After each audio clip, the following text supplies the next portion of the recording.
간첩 조작 사건을 밝혀낸 변호사와 해고 노동자 등 사회적 약자의 변론을 도맡아온 인권 변호사들. 검찰이 징계 대상자로 꼽은 변호사들입니다. 이들은 모두 민주사회를 위한 변호사 모임 민변에 속해 있고 대한변호사협회 회원이기도 합니다. 검찰이 대한변협에 이들의 징계를 요청하자 대한변협은 일단 진상조사부터 해보겠다는 입장입니다. 김종훈 PD가 취재했습니다. 오늘 오후 서울중앙지검 앞 민주사회를 위한 변호사 모임 민변 소속 변호사들이 기자회견을 열었습니다. 검찰이 민변 소속 변호사 7명을 징계해달라고 대한변호사협회에 요청했기 때문입니다. 해당 변호사들과 민변 소속 동료 변호사들은 민변 활동을 탄압하는 행위라고 강하게 반발했습니다. 이번에 징계건이 문제된 사안들도 사실은 민변 변호사들이 어떤 통상 징계에서 있어서 사유가 되는 개인적 비리라든가 그런 것이 결코 아니고. 서울중앙지검은 지난달 31일 대한변협에 권영구, 김유정, 송영섭, 이덕우, 김태우, 장경우, 김인숙 변호사에 대해 징계를 요청했습니다.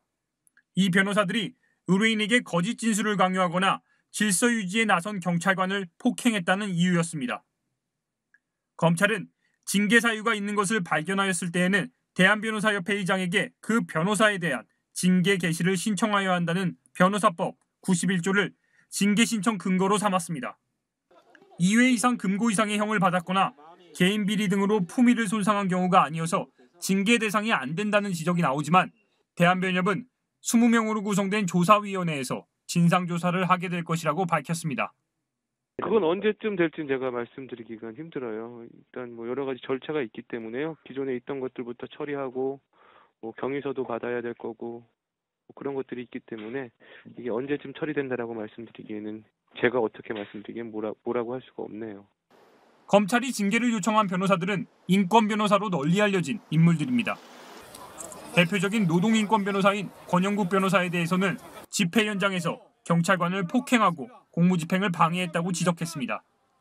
김유정, 김태우, 송영섭, 이덕우 변호사에 대해서도 같은 이유를 들었습니다. 검찰 자신들이 기소한 법원 판결도 안 나온 내용을 징계 사유로 제시했습니다. 변호사들에게 생존권 목줄을 잡아서 결국은 인권 옹호 활동이라든가 사법정의 실현을 한번에 대해서 재갈을 물려보겠다 이런 이제 속내를 드러내고 있는 것 같아요. 치졸하게 이게 과연 앞에는 인권 옹호나 사법 정의를 빙자해서 이런 표현을 썼다 그러면 뒤에 가서는 경제적으로 타격을 주겠다 이런 표현은 서로 앞뒤가 모순되기 때문에 수없이 많은 시민들이 촛불을 들었다는 이유로 인해서 기소되고 처벌받았습니다.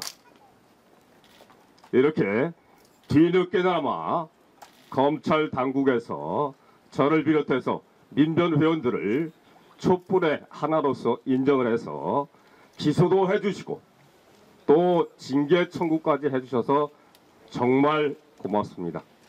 이 밖에 간첩 조작 사건을 파헤쳤던 장경욱 변호사와 세월호 집회 관련 사건 피의자를 변호해온 김인숙 변호사에 대해서는 의뢰인에게 거짓 진술이나 묵비권 행사를 강요했다고 주장했습니다. 묵비를 하려고 한 거는 가장 기본적인 변론권입니다. 진술 거부권은 경찰, 검찰, 법원에서조차 신문할 때도 항상 고지하는 것입니다. 그런 당연한 권리를 행사하십시오라고 했다는 이유만으로 징계를 청구한다라고 하는 것은 정말 검찰이 헌법과 형사소송법, 우리나라 사법체계를 사실은 부인하는 것이 아닌가. 형이 확정된 것도 아니고 개인 비리가 있는 것도 아닌데 검찰이 변호사 징계를 요청한 것은 전례를 찾기 어렵습니다. 변론권 행사를 문제 삼는다 그러면 이게 국가 공권, 그러니까 이게 보통 징계가 개시되는 경우가 상대방 어떤 그 민사 사건에서 진 상대방 측이나 불만을 품은 의뢰인들이 어떤 사건 관련해서 만족할 만한 경과를 못 얻었거나 그 절차에서 문제가 되는 경우에 변협에 징계 청구하는 경우가 거의 대부분이에요. 이거는 아마 변협 역사를 한번 변협 측 의견을 들어볼 필요가 있는데 거의 이례적인 게 아닌가 싶은데요. 검찰의 이번 징계 요청이 간첩 조작 등 검찰 치부를 파헤쳐온 민변 변호사들에게 재갈을 물리려는 시도라고 비판을 받는 이유입니다. 국민TV 뉴스 김종훈입니다.